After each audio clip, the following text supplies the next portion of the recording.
처음에. 근데 소리가 떨어져. 이 맛과. 자, 그냥 무난하죠? 당뇨 차이가 심심해. 한 작년에 3배인가 4배인가 그래요. 되게 핸드폰은 그 작은 게 없더라고요. 그 언제 먹었지? 그때 왜 저녁에 제 감자 가지고 와가지고 모르겠는데? 동화에서 모르겠어. 수미 감자 있을 때 그것도 진짜 많이 먹는다. 수미처럼 보이는데 뭐 대관령 쪽에서 뭐 어디 감자라고 어쩌고 그만 무요. 그만 무라고. 아, 우리 저녁 못 먹어. 아, 진짜. 원서부에는 이제 계란 감자인데 이번에 또 구웠더니 어머니 드시는데 이거 감자 제일 맛있다. 원래 감자 모양이 유난히 동그랗습니다. 동그랗진 않은데 이거 지금 저기 막 터질 정도로 물이 없어 지금. 냉장 물 있어. 먹는 물 없어? 주전자 있어. 이거 아니야? 큰 주전자. 잘 영으면 큰 주전자에. 수미 감자가 먹는다고 해도 자, 아까 질문 뭐 막 얘기하다가 뭘로 했지? 이제 바이러스와 균. 네, 그거까지. 병하고 병 이제 벌레 이야기는 대충 있고 병 이야기 이제 잠깐 저기 하고. 자 조시는 분들한테는 한대. 이 뭔지 알아? 막내 담배. 담배나. 하영아, 내가 유럽 간대. 아니 자네가 이거를 갖다가 죽비로. 죽비로 알았지? 스스로. 나 스스로 이렇게 잠잘 것 같아. 그 이제 아까 전에 그 병 이야기 하다가 잠깐 엮어서 했는데 이제 물리적으로 땅을 한번 자연에 맡기는 방법이고 그 다음에 인위적으로 하는 방법. 특히 텃밭을 조금 한다든가 아니면 대규모로 농사 짓는 데는 이건 좀 사실은 맞지 않는 방법인데 텃밭을 소규모로 한다는 정도 그런 데서는 이게 병을 조금 예방하는 데 도움이 많이 될 겁니다. 그 천일염 사용하는 방법, 두부 만들고 나서 간수 촛물이죠. 촛물 사용하는 법, 그 다음에 재 사용하는 법, 그 다음에 저기 된장이라든가 이런 거 먹고 남아서 버린다고 하는 것들, 그 유산균들이 살아있는 그런 음식들, 이런 것들이 살균력 사고 땅에 있는 병균들을 어느 정도 예방하는 데 도움이 많이 된다고 합니다.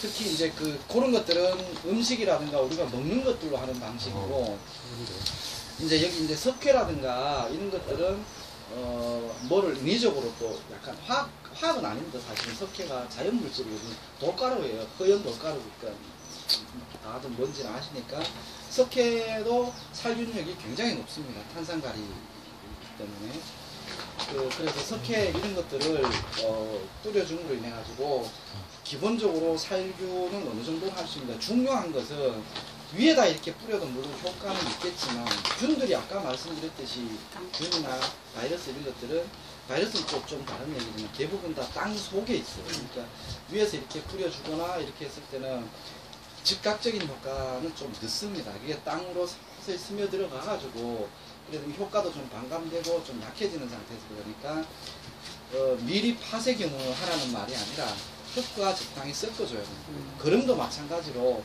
몇 년에 걸쳐서 계속 위에 올리고 하다가 보면은 어느 순간에는 이제 이게 적당한 그 자리를 잡아서 상관이 없겠지만 이제 텃밭이라든가 나의 텃밭 같은 내가 계속 그렇게 땅을 갖고 가도 되겠죠. 근데 분양받아서 하는 도시 텃밭이라도 언제 또 바뀌어야 될 수도 있고 그런 상황에서는 땅의 상태를 모른다. 근데 내년에 내가 뭘 하려고 한다. 아니면 화분에다 뭘 한다. 이럴 경우에는 흙과 잘 섞어주는 거예요. 흙 속에 있는 미생물들하고 최대한 빨리 만나게 해주는 거예요. 최대한 빨리. 그게 막 로터리 넣고 관리기 넣고 해가지고 확 뒤집어가지고 엎어가지고 막 들이섞으라는 얘기가 아닙니다. 호미로도 적당히 걸쩍걸쩍거려서 작물 뿌리가 잘 나갈 수 있게끔 만들어주고 그러는 거지. 위에다 이렇게 뿌리면 아무래도 늦으니까 그 사이에 투입되는 것보다가 병들이 더 월등하게 대체수를 늘려가지고 있다. 원래 내가 10을 넣었는데 병이 막 20, 30 늘어나면 큰 소용이 없을 수도 있습니다. 완전히 없지는 않겠지만. 그래서 작물별로 보면은 아까 전에 이제 고추하고 뭐 배추 뭐 이런 거 이야기하다 그랬는데 고추 그러면 처음에 어릴 때 보면 잘록병이라는 게 이름이 정확히 문고병입니다. 문고병. 그 다음에 키워서 내놓고 나니까 그 다음에 막 그러면 이제 뭐 잘록병이 온 상태에서 이렇게 픽픽 쓰러지는 것들 지상부와 지하부 그 경계면이 말라 들어가면서 자빠지는 것들 그 문고병 균에 의해서 진균입니다. 진균에 의해서 얘가 감염이 되고 압으로 가는 상태에서 얘가 못 버티니까 다 불어서 자빠지는 거예요. 오늘 유모 특히 가식이라 직화하는 경우에는 문고병에 걸릴 확률이 거의 뭐 1, 2%밖에 안 될 거예요. 거의 없어요. 직화하면은 문고병은 거의 예방이 되는데 이종을 하는 상태에서 모가 어릴 때는 상처가 굉장히 나기 쉽습니다. 특히 그래서 짓눌러지는 균의 감염에 의하면은 문고병이 말하는 잘록병이 오기가 쉬우니까 그럴 때는 손도 좀 잘 씻고 또는 이식을 해놓고 저에 살으라고 물 한 번 싹 주잖아요. 물 주고 나가지고 얘들 강하게 이제 살균하면 안 되니까 식초나 레몬이나 이런 걸 짜서 약간 시큼한 맛이 느껴질 정도로 만들어서 스프레이를 이렇게 착착착 뿌려주면은 웬만큼 예방이 됩니다. 그 다음에 옮겨놓고 심어놨다. 심어놨을 때 보면은 그때부터 이제 병이 시작이죠. 과로 오는 병이 있고 나무에 오는 병이 있는데 과로 오는 병, 나무에 오는 병 중에서 하나는 토양에 기인한 병이 있고 하나는 어떤 곤충이나 벌레, 기온에 의해서 그런 것들이 매개가 돼서 생기는 병들이 있습니다.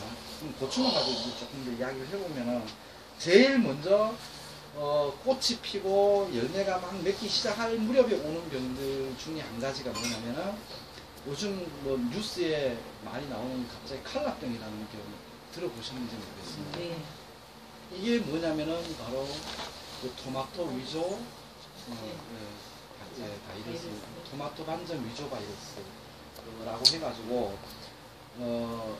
이제 균에서 이제 좀 넘어가는데 이런 바이러스에 의한 것, 그 다음에 오이 바이러스니 또 뭐 그 다음에 담배 모자이크 바이러스니 이런 거 등등등 있는데 바이러스에 의한 대표적인 증상은 잎이 오그라져. 첫 번째. 그래서 어른들이 붙이기를 오갈병이다 이런 말이에요. 그런데 이 오갈병이 오는 양식이라든가 그 원인이라든가 이건 다 다릅니다. 그래서 일반적으로 대표적으로 그냥 우리는 이제 잎이 오그라들면 다 오갈병이다 이렇게 얘기하는데 토마토 반전 위조 바이러스에 걸려도 오갈병이 와요. 오그라듭니다. 오이 반전 바이러스에 걸려도 오갈병이 옵니다. 담배 모자이크 바이러스에 걸리면 심하게 옵니다. 오갈병. 잎이 찻잎처럼 다 이렇게 변해버리고 오글오글하고 고추가 그냥 요만해지면서 하늘로 다 서버리고 그게 바로 담배 모자이크 바이러스예요. 그러면은 이런 오갈병 통칭해서 오갈병이라고 말하지만 실질적으로는 각각의 매개충이 다 다릅니다. 먼저 토마토 반전 위조 바이러스 같은 경우는 매개충이 총체벌레예요. 총체벌레가 뭔지 아세요? 네. 몰라요. 천사벌레. 예? 천사벌레가 총체벌레. 총체벌레 양파 연구소에서 들었죠? 총체벌레 크기가 얼마나 하면은 담배 씨앗보다 조금 더 커요. 2, 3mm는 큰 겁니다. 그거는 노랑 총체벌레 크기는 그 정도 됩니다. 근데 바로 토마토 반전 위조 바이러스를 옮기는 놈들이 얘들은 바이러스를 옮기는 거예요. 노랑 총체벌레는. 근데 일반 꽃가루에 있는 꽃가루 총체벌레는 그보다 더 작습니다. 얘들은 과가 형성되는데 수정을 방해를 해서 기혼과를 만들고 궤양병이라는 고추 끝에 표면 보면 우툴우툴하거나 전백혔다가 아물어가지고 막 울퉁불퉁해져. 사람 암 걸려가지고 암덩어리처럼 울퉁불퉁 그게 바로 궤양병이에요. 심하면은 고추 대로도 줄기로도 이게 가가지고 줄기가 울퉁불퉁해지고 흙처럼 튀어나오고 하는 것들이 바로 꽃총체 걔 때문에 생기는 거죠. 그 고추 걔는 수정에 영향을 주는데 노랑 총체벌레는 바이러스를 얘가 데리고 다녀요. 그래가지고 잎을 오글오글지게 만들고 고추가가 나중에 되면은 뭐 노래지고 파래지고 까매지고 빨개지고 막 고추에다가 막 찔러가지고 뭘 만드는 것처럼 그런 식으로 되면서 잎이 처음에 점이 한두 개 생기면서 그 다음 또 오그라져. 다 테두리가 누르스름하게 변해가다가 그 다음에 크게 둥글둥글둥글하게 이렇게 오그라들기 시작하는 거는 오이 바이러스, 오이 위조 바이러스입니다. 그 이제 그런 증상이 나타나고 있어요. 오이존은 누가 옮기냐면 진딧물이 옮겨요. 여기는. 그래서 바이러스류의 90%는 총체벌레와 진딧물이 옮긴다는 거예요. 그래서 진딧물이 끼면은 될 수 있으면은 좀 얘들을 딴 데로 보내거나 그 저희 동네 모한 그 구모한 씨는 고추에 진딧물이 너무 심해가지고 어떻게 하셨냐면은 한 600중가 뭐 700중 정도 심었어요. 걸레 들고 모든 고추잎을 다 껐어요. 구모 씨만 가능한 거네. 아, 네. 그런 거지. 네.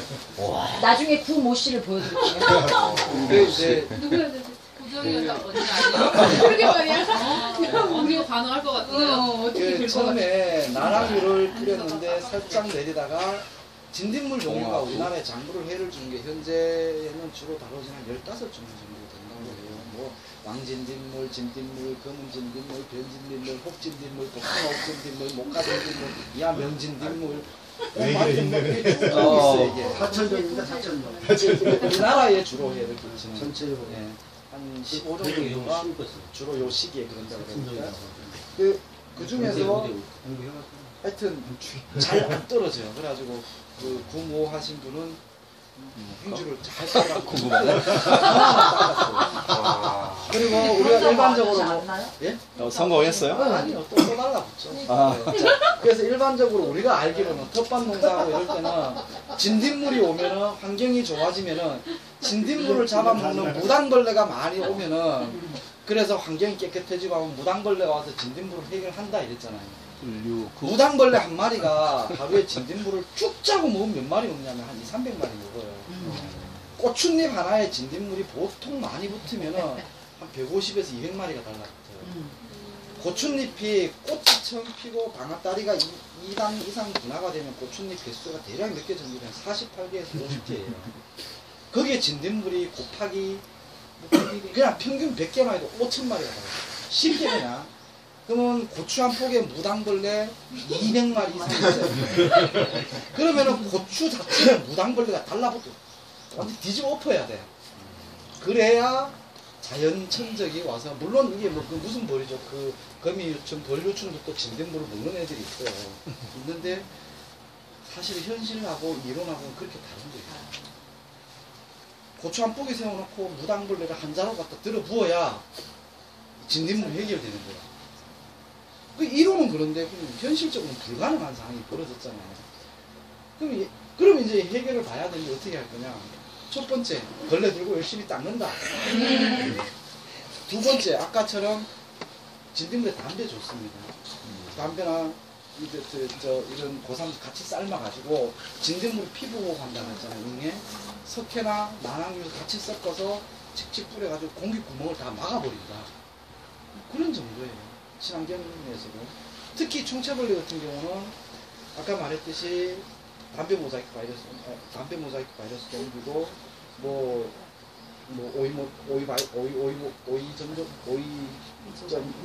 그 바이러스도 옮기고 뭐 이러저러한 일들을 하니까 뭐 걔들도 좀 퇴치를 해주고 하니까 뭔 짓을 해야 되죠. 우리 조상님들도 고삼에다 석회 뿌리거나 쟁물을 또 만들어서, 쟤는 생재를 감자벌레가 심할 경우 28점 무당벌레 같은 경우는 얘는 사실은 해충이잖아요.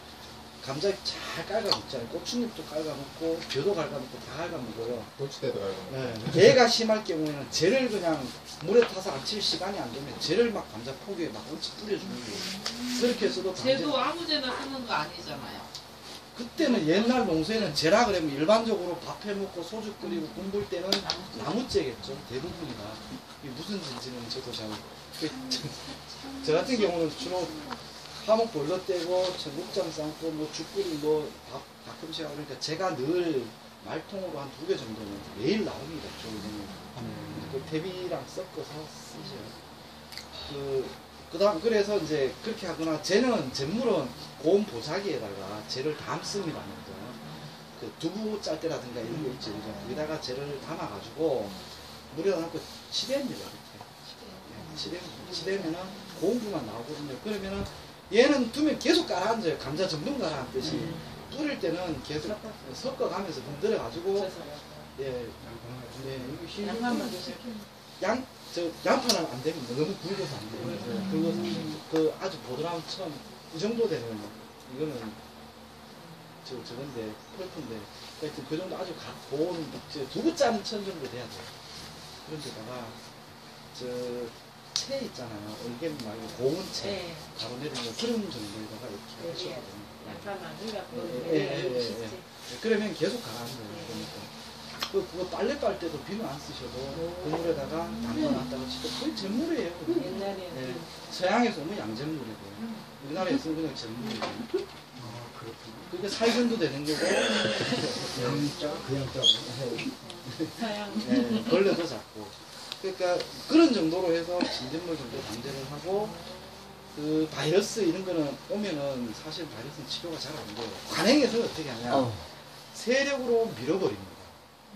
오글오글해져 있는 거를 벗어나는 거예요. 그 단계를 세력으로 민다라는 말은 다른 말은 비료질이에요. 비료질 영양제 확 집어넣고 비료 그냥 막 21다시 또는 40다시 이런 거 때려 부어버리는 거예요. 확 밀고 나가면은 아니 그 감염된 부위는 그대로 있어요. 치료 안 됩니다. 이거는 벌써 그 바이러스는 변형을 시켜버리기 때문에 그 위로 올라가는 것들은 상황이 호전되는 거고. 근데 이제 그래? 우리가 일반적으로 하는 농사들은 그렇게 할 수 있는 방법이 없어요. 단기간 내에 작물체를 그렇게 밀 수 있는 똥 갖다 퍼부었다 죽어버려야 돼요. 죽어버립니다. 그러니까 그렇게 할 수가 없으니까 퇴비를 갖다 그렇게 부었다 역시는 안 됩니다. 한살림이나 이런데 오이라든가 풋고추 이런 거 내는 사람들은 어떤 식으로 하냐면은 파는 유박을 갖다가 500리터 물에다 유박을 2포를 3일 동안 집어넣어 놓습니다. 집어넣어 놨다가 그를 드러내고 그 물을 가지고 간주를 밀어 넣습니다. 이제 상업유기농이라고 이야기를 하거나 그렇게 하면은 한 두세 번 하고 나면 세력이 확 좋아져서 밀고 나갑니다. 근데 뭐 텃밭하거나 소규모 하는 데서는 그런 방법들은 사실은 그렇고 먼저 예방하는 겁니다. 진딧물 좀 덜 오게 만들어야 되고 왔다 그러면 빨리 좀 닦아내거나 쫓아내거나 뭐 잡거나 하는 방법이 있어야 되고 그런 방법이 있을 때고 그 다음에 요거는 이제 바이러스에 대한 거고 그러니까 병균에 의한 거 역병균이라는 게 있습니다.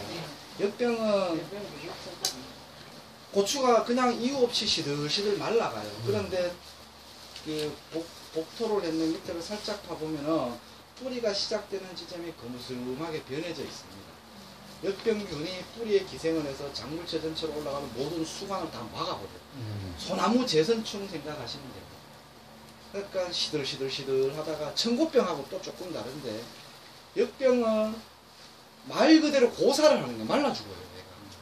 그 다음에 청고병은 더러운 상태에서 말라 죽는 병이 있어요. 얘도 균입니다.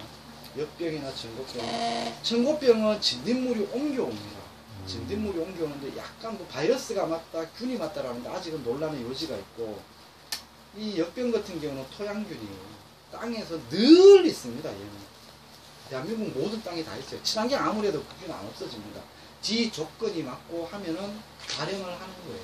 발행을 해서 개체수로 확 늘려가가지고 수관 부위가 발달하는 부분에서 딱 자리 잡아버리면은 벌겋게 말라집니다. 제가 기농 이제 시골로 들어가고 그 다음 해에 전국의 고추값이 반영이 막 18,000원, 20,000원씩 막 이렇게 했었어요. 대한민국의 고추 주산지가 역병이 다 들어버립니다. 모든 밭이 지나가면 벌겋게 다 말라버립니다. 근데 그해 제 밭은 그때 제가 들어온 첫 해에 어머니랑 같이 농사를 짓기 때문에 관행으로 했었어요. 게을러서 약을 잘 못 쳤는데 고추를 꽤 많이 했는데 병이 하나도 없는 거예요. 장사꾼들이 와가지고 자기들이 사람 해가지고 고추를 따가지고 가요, 막. 한 번 왔다 가면 1,000만 원, 또 한 번 왔다 가면 500만 원. 기분 째졌겠네. 그러니까 농사가 웃기는 게 다른 사람이 망해야 내가 잘 되는 게 참 아주 안 돼요. 그게 농사가 그렇더라고요. 근데 그 해가 고추 주산지 경북뿐만 아니고 영양이 대한민국에서 고추 가장 많이 생산합니다. 1년에 홍고추 기준으로 28,000톤, 2위가 봉화입니다. 1년 기준에 24,000톤 왔다 갔다. 3등이 충북 음성입니다. 18,000톤. 그 세 개가 대한민국 고추의 60% 생산합니다. 근데 그 1, 2등이 그 60% 중에 약 한 60%를 영주 봉화, 영양 봉화 바로 옆에 있죠. 그 두 군데 생산하는데 그 고추가 다 없어졌으니까 이게 하면 10년 가까이 됐는데 그때 고춧값이 2만 원이라고 그랬어요. 고추가 한 근에 2만 원이면은 쌀 한 가마니에 50만 원하고 가격이 같은 구조예요. 그래서 제가 친환경 하는 사람들한테 고추 나는 뭐 유기농에 했으니까 2만 원 받는다, 3만 원 받는다. 그 당시 쌀 한 가마니 50만 원 주고 사드실래요? 하면 안 사먹는데. 그 농산물이 너무 터무니없어요. 터무니없다 그러면 좀 못하지만 자기 노력과 자존심일 수 있지만 적정한 가격이 되어야 아무리 토종도 좋지만 이게 다 먹는다. 안 없어지는 거죠. 누가 찾아야지. 제가 10대 초반을 아니고 15살 때 고추 한 근에 5,000원까지 간 적이 있었어요. 그러면은 보통 직장 생활하는 사람이 한 달 벌어도 고추 10근을 사기 힘들 정도로. 근데 정말 그렇죠. 이 자연농이 친환경 하는 사람들이 그것은 저기 우리 변생께서도 저번에 얘기했지만 자기의 철학이 반영되지 않는 자연농의 산물, 유기농의 산물은 그것도 하나의 산업 자본주의에 명하일 수 있다는 말씀을 하셨는데 저는 적극 동의하거든요. 맞습니다. 근데 막스 베버도 그랬잖아요. 우리 합리성과 시민정신이 없으면 천민 자본주의. 응? 우리 천민 자본주의 노예가 되면 안 되잖아요. 자연농, 유기농 한다면서. 그러니까 합리성이 있어야 됩니다. 그래서 그 제가 이제 마음이 좀 어긋나가고 있는데 막스 메모를 듣는 순간 이 언니 잡아가야 되는데. 어디로 잡아갈까? 마스를 논하다니. 제가 이제 그 말씀을 드리는 건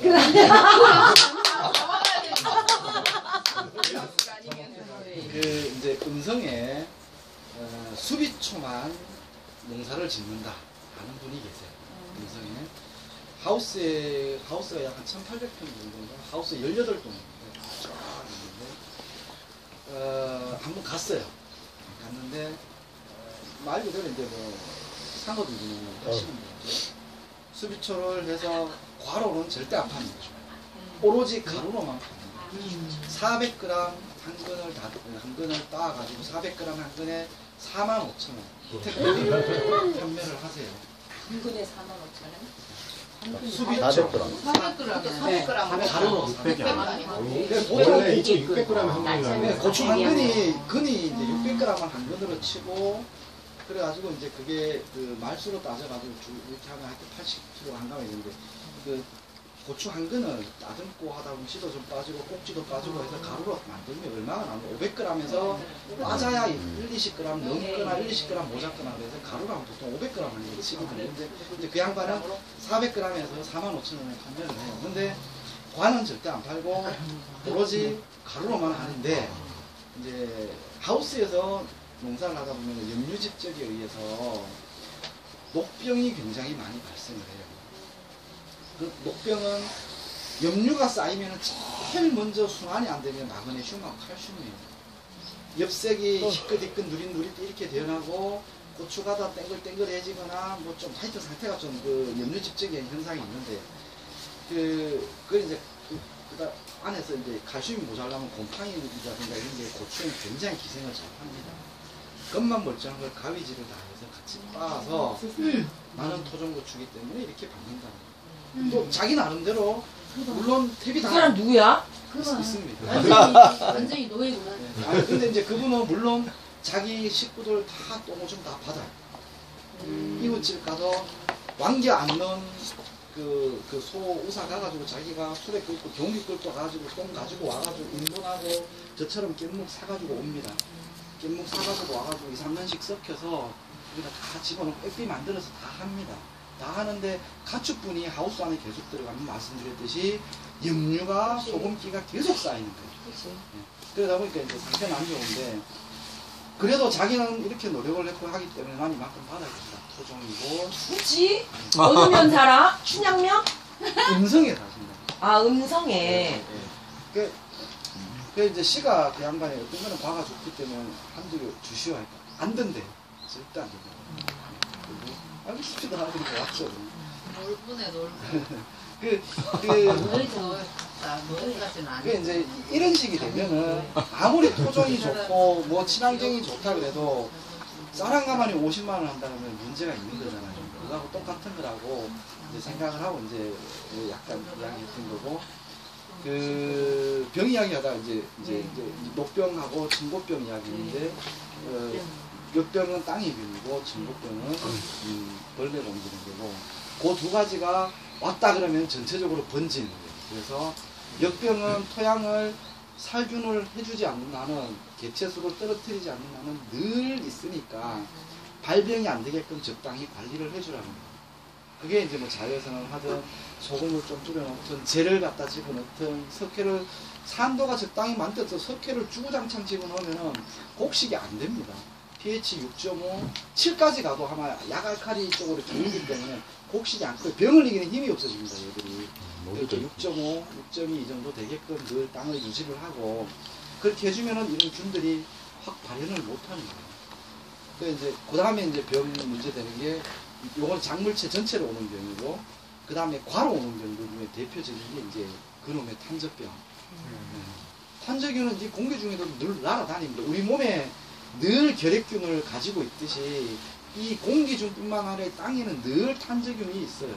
얘가 한 15도 아래로 내려가면은 활동을, 균은 아까 말했듯이 지 혼자 쐐기치고 후대를 이어간다 그랬지 않습니까? 결혼도 하고 자식도 놓고. 근데 15도, 18도 아래로 내려가면은 얘들이 번식을 멈춥니다. 그래가지고 10도 아래로 내려가면 잠을 자버려요. 근데 18도 이상 올라가서 22도, 25도가 되면 본격적으로 자기 개체수를 늘려가기 시작을 합니다. 어딘가에 달라붙어 있어야 되잖아요. 평상시엔 땅 속에 있다가 조건이 좋아지면 위로 기어 올라오는 거예요. 그게 이 탄저가 고추에만 붙느냐, 고추, 사과, 모든 열매채소에 오이, 가지 뭐 다 달라붙어요. 호박 안 달라붙는 것이 없습니다. 작물체에 따라서 나타나는 증상과 형태가 조금 다를 뿐이에요. 균은 같은 거예요. 그래서 말씀드렸듯이 탄저도 아까 말씀드렸듯이 그 땅 자체에서 균 자체를 조금 떨어뜨리는 방법은 내나 같아요. 그런 방법을 쓰거나. 근데 그런 방법 써서 얘가 어느 정도 사라졌는지 안 사라졌는지 알 방법이 없는 거예요. 얘는 항상 발현하고 발병이 되고 나서야 아 탄저 왔다라고 알게 되죠. 그렇다고 탄저는 이게 아마 뿌리를 타고 공기 중으로 작물체로도 옮겨가는 거예요. 공기로도 옮겨가는 거예요. 그러니까 감염된 놈만 따낸다 그래서 얘기하면 안 돼요. 그 밭 전체 다 뽑아내지 않는 거예요. 그래 또 탄저가 보면은 밭이 텃밭에 막 2골, 3골 고추를 심었다 그러는데 여기는 있는데 여기는 또 없는 경우가 있어요. 그런 경우 있잖아요. 포기마다 좀 다르고. 그러면은 그 땅 상태에 따라서 작물 상태의 건강에 따라서 바람의 방향에 따라서 그런 게 따라서 조금 발현이 달라질 수는 있습니다. 일반적으로 어느 한 곳에 왔다 그러면 전체적으로 아무 짓도 안 하고 그냥 번지는 건 한순간이에요. 왔는데 멈췄다. 그러면 얘가 더 이상 확산시키기에 뭐가 부적절한 환경이 되어버렸기 때문에 그런 거지 이 지 스스로 나은 건 아닙니다. 나은 건 아니고 그런 땅에 의해서 1차적으로 탄저균을 걸러주고 그 다음에는 조직이 단단하거나 야물어지거나 개체가 건강해지면은 아무래도 균에 의해서 버틸 수 있는 힘들 이런 것들이 좀 강해지니까 아까 말했듯이 좀 뭐 칼슘이라든가 뭐 이런 것들 식초라든가 이런 것들이 이제 살균에 좀 도움이 되죠. 텃밭 하시는 분들 소주, 사카린산 나트륨, 식초 이걸 섞어 가지고 분무기에 이렇게 뿌려서 탄저를 예방했다 뭐 이런 이야기 굉장히 많더라고요. 저도 한번 해봤어요. 우연인지 효과가 있는지는 몰라도 그 외에 탄저가 크게 성하지는 않았습니다. 그 다음에 이제 요즘은 과산화 수소수 이런 것들을 또 소독약이잖아요. 소독약을 가지고 또 균을 잡기도 하고 또는 주정 같은 거를 아까 말씀드렸듯이 고3을 주정에 넣어서 알코올 추출을 해내고 그거를 또 물에 희석을 해서 살포하는 방법. 그리고 이제 석박효모라든가 이런 짊어지고 하거나 이런 스프레이 분무기 같은 걸 해서 좀 예방이 가능하고. 근데 옛날에는 병에 대한 기록을 보니까 역병은 굉장히 많이 나옵니다. 역병은 굉장히 기록이 많이 나오고 천고병 기록이 굉장히 많이 나오고 그러는데 탄저라는 건 없더라고요. 그다음 무름병이라는 게 이야기였어요. 무름병은 주로 고추 끝 단에, 고추 과의 끝부분이나 이런 부분들이 물러졌다가 고기가 이렇게 짓물러서 이렇게 물컹물컹해지면서 아물어드는 경우도 있고 또는 과 전체로 번져서 썩어 내리는 경우도 있고 두 가지죠. 살짝 왔다가 물러지다가 말라지는 경우는 이제 치유가 된 거예요.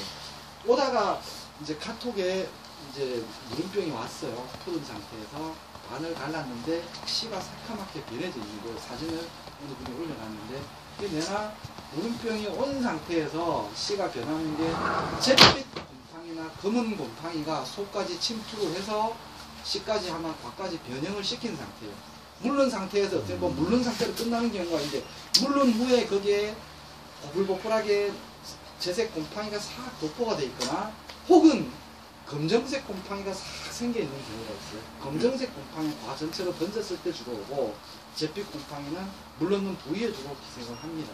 그렇게 되면 당연히 속은 다 썩어 씨가 하나 다 못 쓰게 됐죠. 이런 곰팡이는 열에 9번 몸이 단단하지 못해서 죽거든요. 정상이에요. 그래서 그때도 석회뿌리라고 옛날에 무름병이 되어있어요. 석회가. 뭐 하여튼 얘가 뭐 옛날 농사에 만병통치약으로 되어 있어요. 사실은 가리가 칼슘이잖아요. 석회가 칼슘이잖아요. 소석회 같으면 순환한 칼슘이고 일반적으로 저기 뭐야 저 나오는 탄산칼슘이고 뭐 남각칼슘 만들어 써도 되고 그러니까 그런 칼슘이나 제 같은 경우는 또 알칼리고 이러니까 그 자체도 살균력도 띄고 뭐 이러니까 쓰시면은 좀 단단하게 만들고 물론 무투입 내가 이런 행위를 하는 게 자연농하고 맞나 친환경하고 맞나 이렇게 생각할 수도 있지만 그 청평가 저기 가평 가서도 그런 이야기를 하는데 씨를 하나도 못 건드는 것보다가 다음에 내가 밭을 좀 더 개선을 하고 얘가 건강하게 살아갈 수 있는 환경을 만들 때까지는 씨를 간직은 해야 될 거 아니야. 옥수수 씨 없대 거기 어떻게 할까? 또 누군가한테 또 나눔을 받아야 되고 또 구해와야 되는 상황이거든요. 그러니까 그 정도는 내가 애 낳아가지고 사나흘에 전불리는 상황이 아니라면 작물도 저는 몇 해 전에 우박이 2017년 6월 2일날 동화에 어마무시한 우박이 왔어요. 차가 지금이 다 우러들고 농민신문에 그때 1년에 우박 피해 사진이 있는데 그 사진을 제가 보냈어요. 그러니까 절단이 난 거예요. 눈물이 나더라고요. 나무들은 호박 심었는데 호박밭이 다 쓸려버려요. 하나도 없어요. 뿌리에서 줄기만 몇 개 이렇게 나와요. 이런 상황이었어요. 내 자식이 어디 가가지고 이렇게 얻어맞았거나 아파가지고 코피 터지고 이다 아파가지고 머리 다시 뜯겨가지고 왔다. 부모로서 가슴이 찢어지는 거예요. 작물도 똑같아요. 얘가 아프고 병들고 가면은 3년 전에 고추가 한번 싹 쓸려버렸어요. 탄저로. 급식에도 뭐 보내줘야 하는데 한다 했는데 뭐 돈 되고 안 되고는 둘째고 미안한 생각이 드는 거예요. 야, 내가 이 상황이 될 때까지 왜 안 와보고 이러고 있었냐. 미안하다 그랬어요. 눈물이 절로 나요. 곡식 때문에 내가 넣은 씨앗 때문에 울어보지 않은 사람은 저는 그게 과연 정말 농부의 마음을 가지고 있는가. 아니면은 제가 어떤 사람한테 비판적으로 이야기했어요. 코스프레 한다. 농사 코스프레 한다. 그러면서 이게 농사입니다. 저게 농사입니다. 이거는 좀 아니지 않습니까? 라고 아주 이건 뭐 비판적으로 제가 이야기를 했다고 말씀드렸는데 그런 상황은 적어도 우리 토종하고 토종 방식으로 전통 방식으로 뭘 해보려고 한다 그러면 우리 할머니들 어머니들 이때 조상들은 비가 와도 홍이 한 가락 들고 들고 가는 거예요. 왜? 내 새끼가 풀인데 안 밟혀주려고. 내 새끼가 벌레한테 다 뜯겨가지고 아파 병들어서 쓰러지지 말라고. 그게 우리 그때 조상님들이 했던 게 자연농, 뭐 육문농법, 병원 다 좋다는 게 다 좋은데 단 내 새끼가 살아남게끔은 하라는 거예요. 잔디바디에 콩씨 던져놓고 경운 안에 경운 안 하려고 하면 씨를 갖다 집어넣어야죠. 호미로도 키우는 것도 경운입니다. 말 그대로 가는 거예요. 정말 무경운이라고 하면은 씨앗을 놓고 땅에다 푹 찔러놓고 끝. 이건 아니잖아요. 지금 많은 사람들이 무경운이라고 그래가지고 받아들이기를 이상하게 받아들여버렸어요. 이게. 정말 많은 사람들이. 그러니까 앞으로는 뭐 물론 여기 그러신 분은 없겠지만 누가 그러고 있다 그러면은 그거는 좀 한번 깊이 생각을 해봐야 되지 않을까라는 생각입니다. 그냥 뭐 두서없이 그냥 요 정도고요. 그 다음에 또 고추 중에 또 속썩이는 병 중에 하나가 곰팡이에서 고추 멀쩡해요. 땄는데 속에 검은 줄이 쭉 짜게 봤을 때 갈라봤어요. 과는 멀쩡하면 그런 게 있어요. 먹으면 안 돼요? 맞아요? 뭐 곰팡이가 뭐 어지간하면 보통 어지간한 열이 가해지면은 뭐 일반적으로 뭐 이렇게 다 사멸을 한다고 하는데 씨앗으로 같이는 없더라고요. 곰팡이 풀입니다. 달라붙었지. 그게 어떤 게 주로 그러냐면 이것도 내가 진균물이 옮기는 건데 그 고추를 땄을 때 이게 과에 보면 이렇게 빙글빙글 돌아가는 거나 이렇게 그런 테두리 같은 게 생기거나 세로로 줄이 쭉쭉쭉 가 있는 게 있어요. 과가 뭐 아주 못 쓸 정도로 못생겨지는 거는 아닙니다. 과에 그런 이렇게 저희 동네에서 그거는 그 돌레미 이러는데 그런 테두리나 줄이 쭉쭉 가 있는 게 있어요. 이렇게요.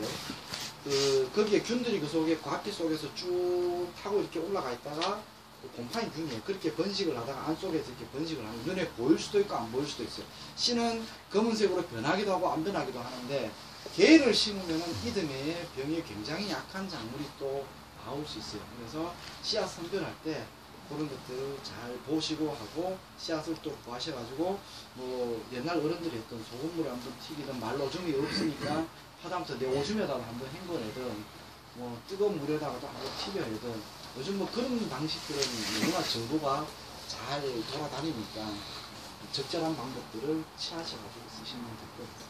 그리고 배추 같은 경우는 혹병이라 그래가지고 주로 오는 병이 있습니다. 그거는 물러집니다. 영양이 과하거나 과습한 상황에서 조직이 연하면은 배추를 팍 잘랐는데 뿌리 부분부터 속이 이렇게 코 풀어놓은 것처럼 물크덩 하는 경우가 있습니다. 조직이 물러지면은 조상님들은 칼슘 쨌고 요즘에도 마찬가지예요. 그거 말고는 뭐 다른 그게 별로 없더라고요. 그리고 마찬가지로 혹병도 진균에 의한 균에 의한 증식에 의한 현상이니까 균을 좀 줄일 수 있는 방법들을 좀 만들어 쓰시는 게 좋고 배추 농사 지으면서 제일 골치 아픈 게 진딧물. 막 새카맣고 뭐 누렇고 제뜸 나고 그 별놈들 다 달라붙잖아요. 그거는 이제 아까 전에 말씀드렸던 그런 방법들로 많은 양이 아니라면은 뭐 자담 유황은 병하는 좀 예방이고 자담 오일 정도 만들어서 사용하는 방법. 근데 옛날에는 자담 오일이라는 게 없었잖아요. 그러니까 그 조상님들이 전물 만들어 뿌리는 거예요. 고삼 삶아서 하고. 저는 배추 농사 지을 때 그 급식에 보내줘야 되기 때문에 딱 한 번 정도 합니다.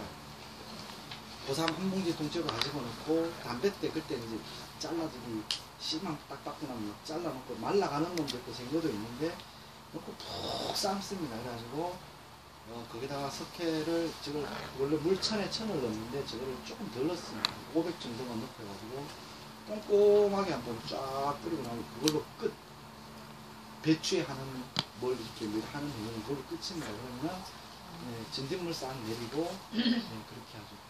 뿌린다는 거 어디다 뿌리는 거 어떻게 해요? 배추에다 직접 알이 차기 전에 이제 결구가 감겨 이제 배추가 이렇게 퍼져 있다가 기온이 18도 아래로 이제 날씨가 3일 4일 이상 이어지면은 이제 서서히 모여들잖아요. 이렇게요. 부엌이든 뭐 청방이든 모여드는데 결구되기 시작하는 시점부터 진딧물도 덜 추운 곳으로 몰리는 거예요. 그래가지고 속으로 기어 들어가는 겁니다. 그러니까 한 번 그려놓으면 덜 오는 거죠. 그 시점에 한번 온 다음에 하면은 한두 마리 보일 때 주면 괜찮은데 이렇게 해서 온 다음에 속으로 찾고 들어가는데 배추 까도 진딧물 계속 나오잖아요. 그러니까 한번 늦은 거예요.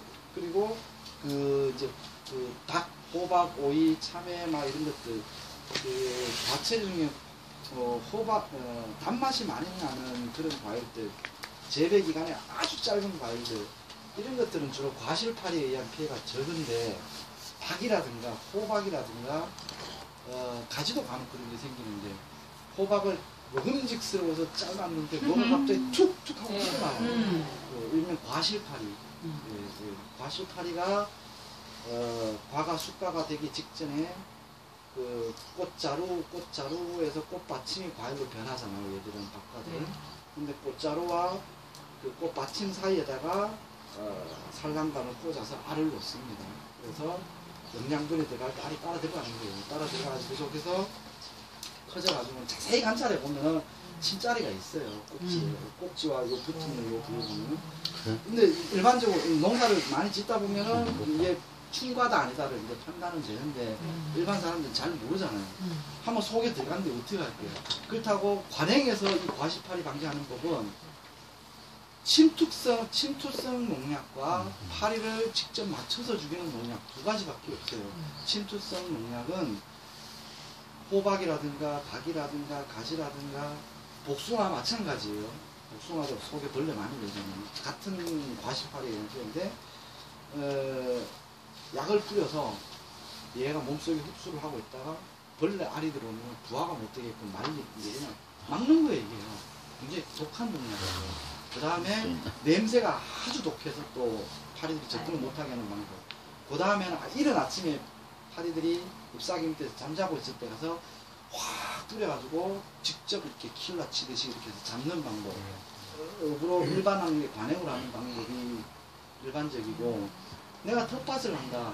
나도 호박 심고 저 집도 호박 심고 저 집에도 뭐 복숭아 나무도 그렇다면 아주 간단하게 방지하는 방법도 있습니다.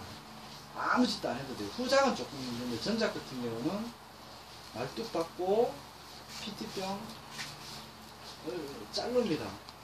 그리고 요 속에다가 생이스트가 있어요. 이제 빵 만들기가 이런 거 팔아요. 한 덩어리가 500g인가요? 뭐 1,800원인가 1,000몇 굉장히 싸요. 그 과시파리 잡는 그 물 20단말용 약재 한 병에 38,000원이에요. 아니면.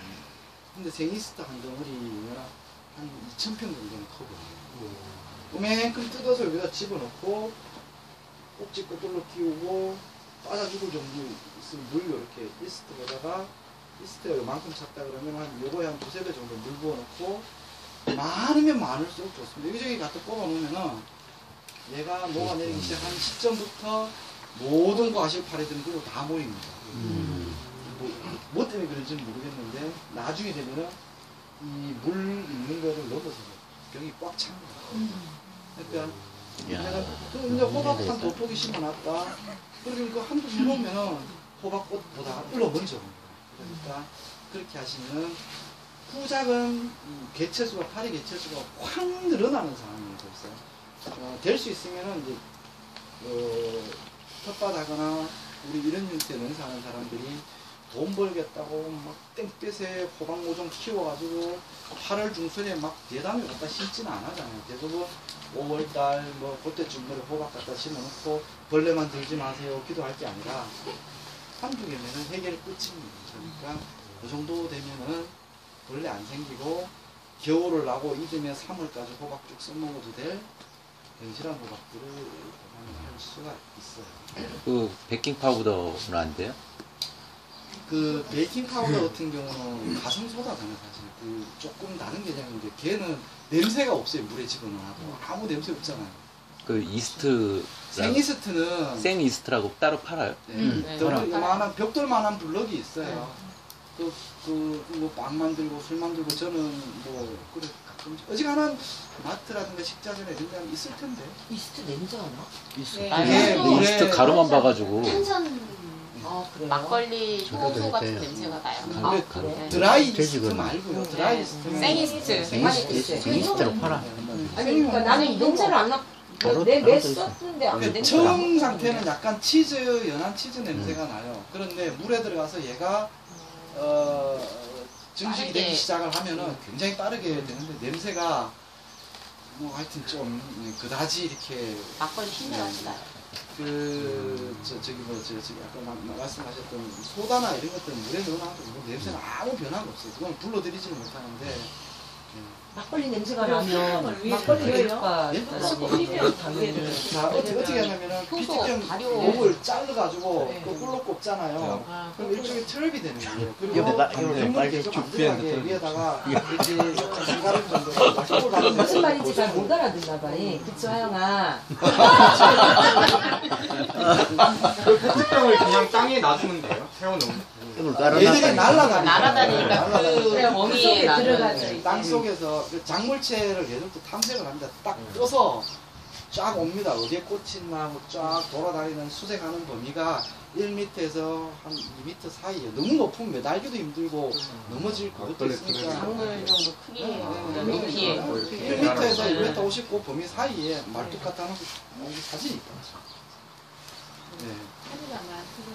유인하면 맞아 팔이 많더라고요. 옛날에 막걸리 트랩을 내가 쭉 해가지고 했는데 나방 그것도 이스트가 같은 유사한 종류가 다릅니다. 막걸리 트랩은 주로 고추에 뭐 하는 담배 나방, 뭐 나방 종류가 굉장히 많잖아요. 청벌레, 뭐 애고벌레 뭐 이런 것들인데 나방류들이 예, 과실에다가 알라가지고 거기서 벌거지 만드는데 얘들을 막걸리로 먼저 불러들이는 거예요. 막걸리가 발효되기 시작하면 단맛과 신맛이 같이 풀풀 풍기면서 특히 고추 같은 경우도 익어가면서 단맛도 나고요. 신맛도 고추가 비료 안 취해가 보면 단맛, 매운맛, 짠맛 다 납니다. 매우가 잘 된 거는 들큰하면서도 시큼하면서도 매워야 되거든요.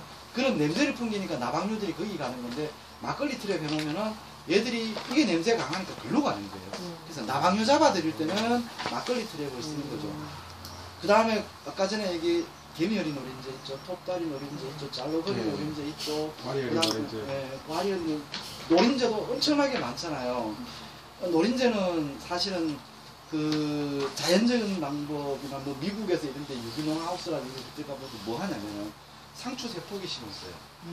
메리골드 한 30포기 심었어요. 노린재 안 온답니다. 아니 근데 메리골드 심었는데도 왔었어. 뭐 그렇게 올려놨어요. 근데 상추 3포기 먹자고 콩 3포기 먹자고 나머지 밭 전체에다가 메리골드 심는 거. 그걸 하면 뭐 하잖아요. 농소에는 노린재에 대한 이야기는 단 한 곳도 못 봤습니다. 네. 없었습니다. 단 한 곳도 못 봤습니다. 메리골드도 그게 아무거나 되는 게 아니라고 그러던데. 그 아프리카 종류 그 냄새가 엄청 강한 거 요즘 먹거든요. 그걸 해야 되지. 요즘 프랑스 좀 조그만 건 안 됩니다. 그 인터넷에서 보잖아요. 그 코스모스가 노린재를 이렇게 뜯는다고 그러던데. 이제 그게 이제 효과 이야기 있어요? 나오는 게 코스모스 엄청나게 심어야 돼. 코스모스를 심어만 가지고는 뭐 별 영향을 안 미치고요. 사용 방법은 이렇습니다. 코스모스를 베요. 삶아 가지고 안 됩니다. 생 거를 찌어요. 역시 찌어 가지고 지대 빱니다. 지대 빨아 가지고 물기 죽죽하게 나오면은 그 진하면 진할수록 효과가 높다고 해요. 그거를 스프레이하는 방식. 그 다음에 또 효과 높은 건 노린재가 황을 약간 싫어합니다. 양파 못 쓰고 겨울 나오면 한 반쯤 썩어 들어가는 건 마늘 나가는 거 역시 삶으면은 보다 효과가 좀 덜하니까 제일 좋은 건 양파가 썩을랑 말랑하면 고약한 황이 막 이렇게 발효가 되면서 나는 특유의 냄새가 있어요. 그래서 이제 그거를 그러니까 양파를 생거를 막 조사가지고 물에 좀 두면은 금방 썩어 들어갑니다. 더 빨리 썩으라고 설탕 한두 숟갈 넣으면은 더 빨리 부패가 돼요. 그래서 역시 그 물을 원액을 살포해도 좋고 냄새가 나는 정도로 해서 뿌려도 좋습니다. 그런데 비 한 번 와버리거나 2, 3일이면 냄새가 다 사라져요. 3일에 한 번씩 가서 뿌려도 돼요. 그런데 노린재가 고추나 이런 데는 흡집하는 짐승들은 과가 어릴 때 한참 물을 올릴 때 달라붙어서 이제 흡집을 하죠. 매운맛이 돌기 시작하면 안 건드려요 또. 근데 고추는 그렇다고 치고 제일 고생하는 게 뭐냐면 흙농사예요. 참깨는 노린재는 거의 필요 없어요. 참깨나 들깨나 기본적으로 얘가 황을 흙을 내뿜는 작물이에요. 그렇기 때문에 양파, 마늘, 참깨, 들깨 이런 것들은 노린재들이 그다지 뭐 소닥 뿌듯이 하는 종류의 작물들이죠. 전에도 말씀드렸지만 콩농사 할 때 콩밭 가장자리에다가 동부를 심는 다는 노린재가 동부에 몰려가서 콩피에는 현저히 줄어들어요. 그럼 동부는 제물로 내주는 거예요? 노린재가 막 발흥할 때는 동부를 거의 못 따는데 찬바람 불기 시작하면 또 수확량이 나와요. 그때부터. 그러니까 아주 희생하는 건 아니고 먹을 만큼은 나와요. 유도 첫 번째가 이제 메리골드 같은 유도 작물을 심어서 퇴치 내지는 유도하는 방법. 이제 선생님 말씀하셨듯이 뭐 다른 더 좋아하는 것들을 동부도 되지만 저것도 돼요. 또 유도하는 것 중에 녹두, 녹두도 해봤는데 동부가 확실히 훨씬 유리하더라고요. 잘기 때문에 동부 꼬투리 하나에 노린재가 4마리, 5마리씩 달라붙어요. 완두콩은 때 안 자라요. 때가 없어. 때가 안 시기가 안 맞죠. 완두는 보온기 안 됩니다. 그래서 요건 이제 유도 작물을 심어서 조거나 당기는 방법이 한 가지가 있고, 좀 전에 말씀드렸듯이 황이 좀 많은, 양파나 마늘, 그 다음에 코스모스 같은 경우는 특유의 냄새 때문에 얘들이 좀 끓여 한다고 해요. 그런 방법이 있고, 또 하나는 저는 오늘 제가 원래 시험하는 방식인데 그렇게 하려고 한 건 아닙니다. 콩을 심었어요. 제 똥분양을 따라서 비둘기 몇 세들이 쫄쫄쫄딱 획 돌아보면 푸르르 날아올랐다가 은정씨네 집 앞에 콩을 심었는데 3분의 2까지는 안 돼도 한 5분의 1 정도 콩이 다 사라진 거죠. 올라오면 콩이 막 물겋게 내렸다 날아가거든요. 비둘기 그러고 그래가지고 보식을 했어요. 콩도 팥도 다시 집어넣고, 팥은 떡잎이 없으니까 집어넣을 때만 잘 피하면은 이 정도 살아나는 예, 팥은 피해가 거의 없던데. 집어넣어놨을 때 콩인데 안 들키면 돼요. 예, 이게 왜 그러나 했더니 그 떡잎은 땅속에 있고 쌀만 올라오니까 따먹을 게 없어서요. 그래서 거기다가 드문드문 들깨를 조금 많은 양을 보식을 했습니다. 들깨 자체가 일단 고란이라든가 이런 것도 좀 끓여하고 벌레들도 비교적 끓여하는 장르 중에 하나가 있어서 성공을 하면은 이제는 제가 한 밭에 다 들깨를 갖다가 콩 한 도줄, 들깨 한 줄, 고추 한 서너 줄, 들깨 한 줄 이런 식으로 이제 한번 해보려고 하는데, 그 힌트는 황을 얘네들 좀 끓여 하니까 깻잎 뒷면에 노란색이나 붉은색이 뭐 이렇게 뭐 알 같은 게 이렇게 붙잖아요. 그게 벌레 알이 아닙니다. 황이 침착을 하는 증상이에요. 그거 먹어도 다 벌레라고 사람들이. 떼서 버려는 먹어도 그러니까 씻으면 어지간하면 다 씻기고요. 안 시키시던데요? 이게 문제는 나가는 거예요. 벌레 알은 이렇게 하면은 다 터지면서 진액이 나오고 얘는 그렇지가 않거든요. 말려보면 포슬포슬 다 부서져요. 알이 그거 좀 비리면 떼면 못 먹는다고 한다는 황이에요, 황. 유아오리도 먹는데 뭐 어떻게 병인 줄 알았죠. 목병이 올라 그러면은 황도 같이 따라오거든요. 그 다음에 작물 중에 일반 과칠을 잃고 벽과작물들 중에 특히 깨도 마찬가지입니다만 제일 무서운 병 중에 하나가 녹병이에요. 녹병이 뭔지 모르시죠? 그럼 지상 간다는 이야기 들어보신 적 있으세요? 참깨 지상 같다, 들깨 지상 같다. 농서에도 지상 같다고 기록이 있더라고요. 왜냐면 이게 녹병인데, 참깨나 들깨가 벌겋게 변하면서 씨도 별로 안 되물고 꽃은 일찍 떨어져 버리고 알맹이도 별로 안 드는 거예요. 점도 막 오면서 두루두루하게 마른 것도 아니고 죽은 것도 아니고 하면서 꽃도 다 떨어져 버리고, 이게 벼에도 아니라 수수에도 색깔이 그런 식으로 갈색이 됐다 두루두루해지면서 변하는 거. 조도 그렇고 기장도 그렇고, 이게 녹병이라고 하는, 녹병균은 토양병균이에요. 얘도 적당한 상황이 되면 발현을 하는데, 이거는 뭐 말 그대로 영양분이 밸런스가 안 맞아서 주로 오는 것들이니까 건강한 땅이 되면은 그다지 뭐 녹병에 대해서는 신경을 안 써도 지상 간다 그래가지고 뭐 어른들은 벌레는 없는데 그 현상이 있어요. 그렇죠. 앞몸마다 벌레는 구멍도 조금씩 뚫어주시더라고요. 참깨는 깨벌거지가 그런 알 놓느라고. 땅이 건강하면은 깨벌레가 적은 놈도 있고요. 아주 손 큰 사람의 엄지손가락보다 더 크죠. 벌레는 안 만나는데. 호랑나비 애벌레가 주로 녹병이에요. 그러니까 이제 잎부터 붉으스름해지면서 꽃도 다 내려버리고 씨도 크다 시들시들하고 털어봐도 잘 여물지도 안 하고 전혀 씨가 없는 것도 아닌데 그다지 수확이 안 되고 이런 건 나는 참깨 한번 풀매고 안 봐가지고 오늘 지금 모르겠어. 하얗게 많이 심었거든요. 저도 오늘 참깨하고 이렇게 많이 해놨는데 지금 풀 속에 있어서 아직은 깨가 굉장히 잘 됐어요. 꽃 폈어요? 네, 지금 꽃 피고요. 아니 그쪽은 아직 온 저기 조금 일 부분이 다리가 그래서 아무리 봐도 벌레는 없는데 그러고 노린재가 좀 그렇게 달라붙어요. 참깨? 네. 노린재가 참깨에 가요? 이렇게 으깨면 냄새가 하게 나는 거. 아 그래요? 가기는 가요.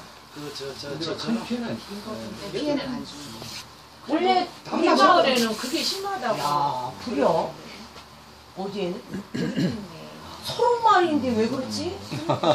서른마을인데 옥을 뿌려 옥을 옥 눈을 뿌리라. 이제 제가 참깨는 뭐 흰가루병만 안 오면 큰 문제도 없던데. 그래. 흰가루병이 확 붙었다. 제일 그거는 곰팡이고요. 없어요. 식초나 뭐 이런 거 살균할 수 있는 것들. 곰팡이 흰가루. 말 그대로 가루가 하얀 이렇게 잎에 있어요? 입이 허옇게 거진 핑크 호박잎에서 주로 관찰들을 많이 하죠. 호박잎이 어떻게 하얗게. 이렇게 뭐 먼지 낀 것처럼 식초 이석해서 뿌려요? 예, 식초나 뭐 그거는 뭐 살균을 할 수 있는 것들. 흰가루병은 소리쟁이가 집 만들어. 소리쟁이가 소리쟁이가. 소리쟁이로 그거를 줌 만들어. 소리쟁이 뿌리. 뿌리로. 소리쟁이 뿌리로 해가지고 하면은 샥 뿌려주면은 그다음에 뿌리를 즙을 내서? 응 이제 빻아가지고 아니면은 말려놓은 거 있으면은 물로 이렇게 희석해서? 이렇게 해가지고 따서 물로 이삭 희석해서? 이전에 보통 지긋지긋한 소리쟁이도 생채를 뽑고. 그러니까. 빻는 거는 아니, 지금 소리쟁이가 치는 물로 그건가? 치대 빨아야 돼요. 초록잎. 그러면 이렇게 처음에 치대 실처럼 빨고 돼갖고 이렇게 서 있는 치대 거야. 빨고 물 떠도 또 치대 우리가 빨고 아까 와사비처럼 어느 생긴 정도 거. 넣은 거 크면이면 와사비처럼 그대로 생긴 거. 살포하시는 그냥 초록잎이라고 불판에 하죠. 하는 전라도에서는 물가에 수영이라고 수영이 하죠. 수영하고 좀 달라요. 수영이랑 다른데 수영처럼 예. 생긴 거. 맨 처음에 못 알아보고 추하고 약간 비슷한 형태 아니에요? 아니, 아니, 이파리가 넓어요. 빠지는